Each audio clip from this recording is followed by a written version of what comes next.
families and your parents proud of you. When you return to your home after you manhandled elderly people for the crime of holding a piece of cow.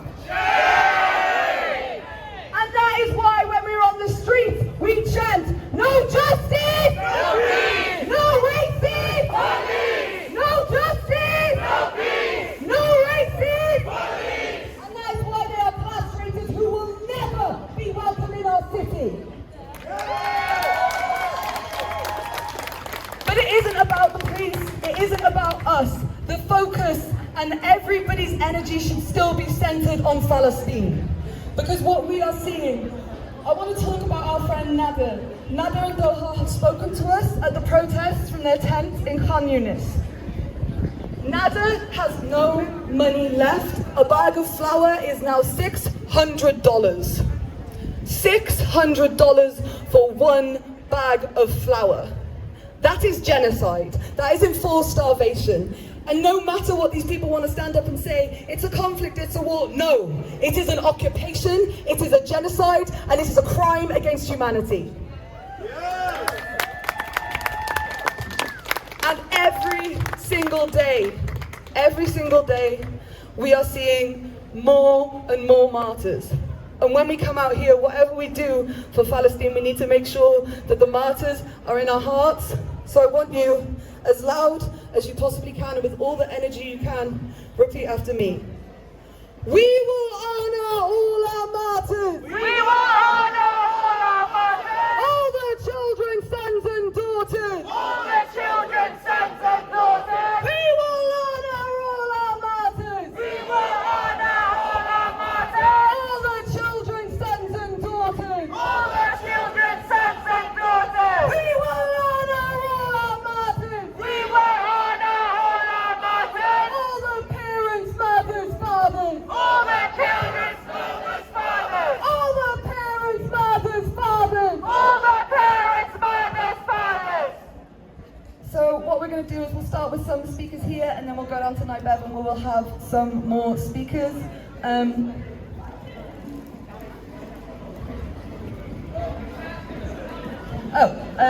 If you would like to speak today, please come over here and let me know.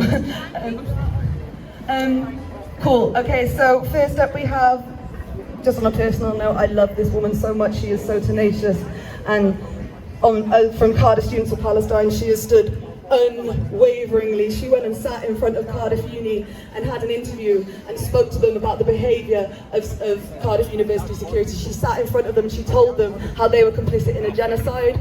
She is just an absolutely unstoppable force, as part of parents and teachers and Palestine Solidarity Company. So it gives me great pleasure to introduce Frankie.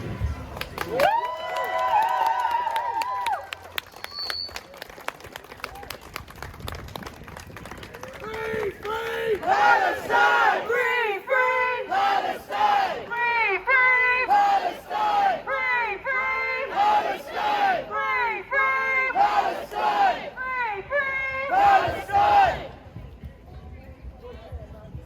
Okay, it's just about, I've scrabbled together, I think it's okay. And I just want to make it clear, this isn't a poem against individual shoppers, it's a poem about the disconnect that I think we all feel between the news, when we read the news, when we listen to the news, when we see the news, and then we come into town and it's like it's a different world. So it's about that experience. Right, okay. It's summer. I watch the news from Gaza and I wander into town, and all the things that once I saw them differently now. In another time, the sun-splashed trees beside the river would beckon us to shelter in their shade. But they are crying now. The trees are crying. I do not mean their leaves are falling. I mean it's like their souls are weeping. It's like they know the news from Gaza. Their terrified branches, like stiffened hands, uplifted, beseeching, mercy, mercy, mercy. I carry the news from Gaza into the busy streets I clutch it to my chest as if I had found a child, a terribly torn and precious child, dead. Sirens shriek around me. I listen for the blast. And the cafes are serving poison in a glass. And are there drugs mixed in the flour that made that cake? And can't you hear the little one screaming? Oh, can't you see that ragged ghost that slips across your path? No, there is too much to buy. The shoppers announce themselves in a flurry of bright nails and a burst of perfume. For the people of the shops are busy shopping, and in and out of the shops they are popping, and it's look at me, selfie. They do not trip, they do not fall, and the bodies they are gaily stepping over, they do not notice them at all, for they do not watch the news from Gaza. They do not know the trees are weeping, and still they refuse to see that red runs our river, that blood is flowing in our river, down our river, to the sea.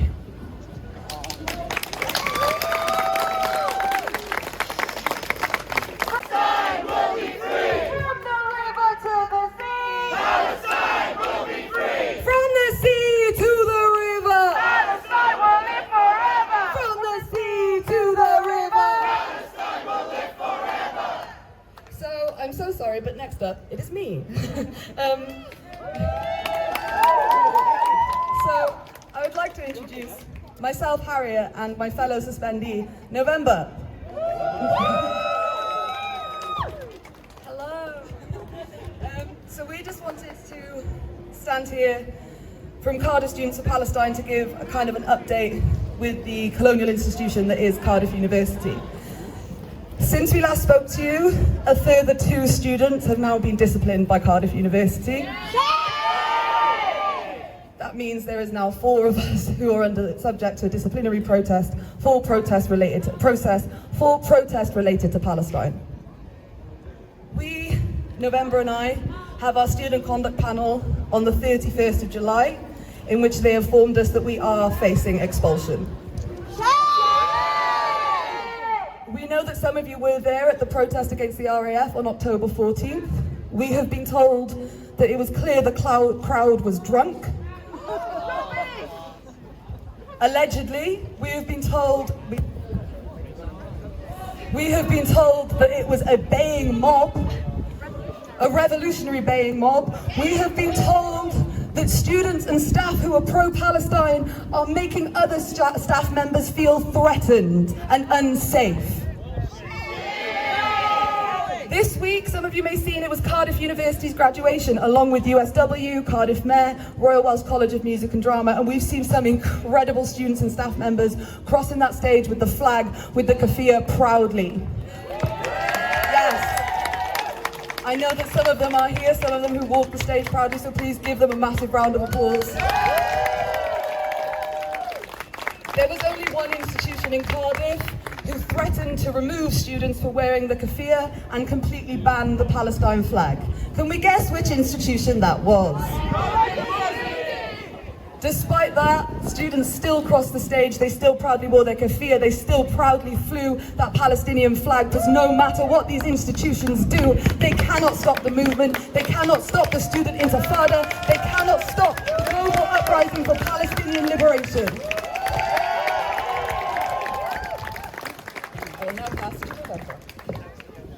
Something that's become increasingly clear is that these institutions are most afraid of people saying out loud what is happening. It doesn't matter what is happening, what matters is that we point at it and we call it what it is. We call it a genocide, we call it ethnic cleansing, and we call the university complicit, and that is what they don't like. So we have to keep saying it, we have to keep calling things what they are. We have to keep saying this is a genocide, this is an ethnic cleansing, and you are complicit. You are not only allowing this to happen, but actively contributing to it. Because that is the truth, and that is what they are scared of, and we can't stop saying it. Okay, thank you. And yeah, that goes for all of our institutions, the universities, South Wales Police, politicians who seem to have forgotten that their job is to be challenged by their constituents. We are seeing it over and over again, but what we're also seeing is that the community here in Cardiff, in Wales and South Wales, is standing up and saying no. We are saying that any friend of Israel is not a friend of Wales, and we will stand Ohid until Palestine is free.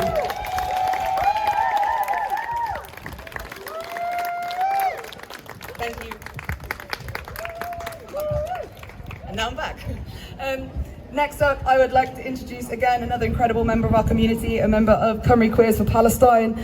She's cool as hell, they're smart as hell. They have been a figure in this movement, they've kept us going, they've kept us inspired, all while having to witness every single day the genocide of their people. So it gives me, again, a great privilege to introduce Sammy.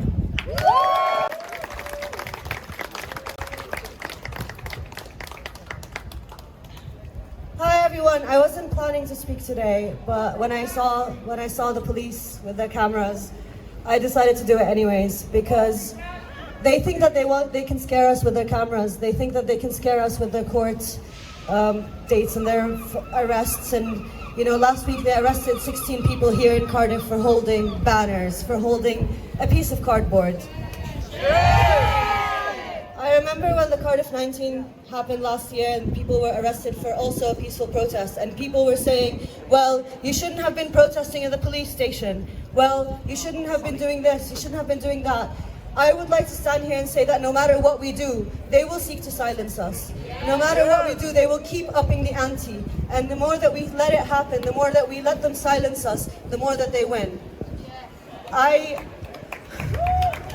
I'm standing here before you to just say that it's not just Israel that is committing the genocide.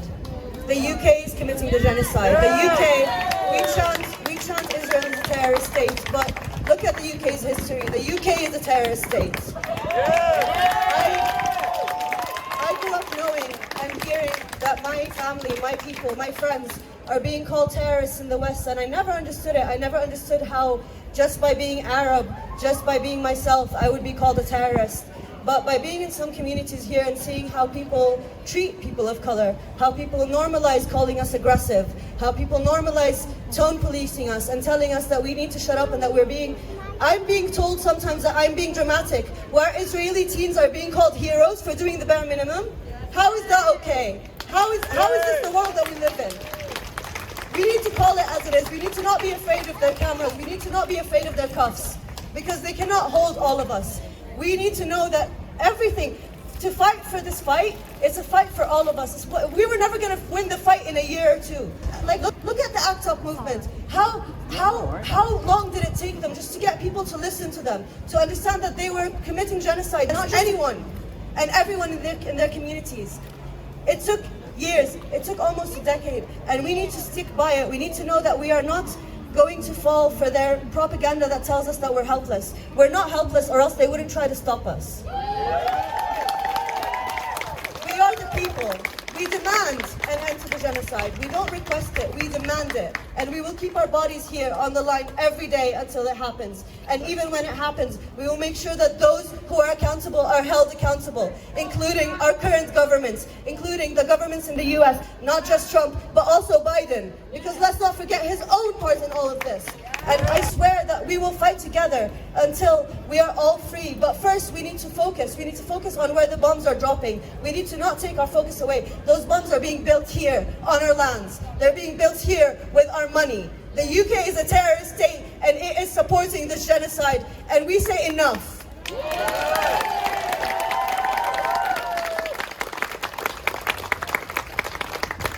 I will keep saying free Palestine until the day I die if it's not free in my lifetime. And I hope that this is a commitment that we can do together, no matter what they tell us is okay to say or not. We don't care. That's not what... We're the ones who make the rules. We are the people. They're supposed to be keeping us safe. Thank you. Free Palestine!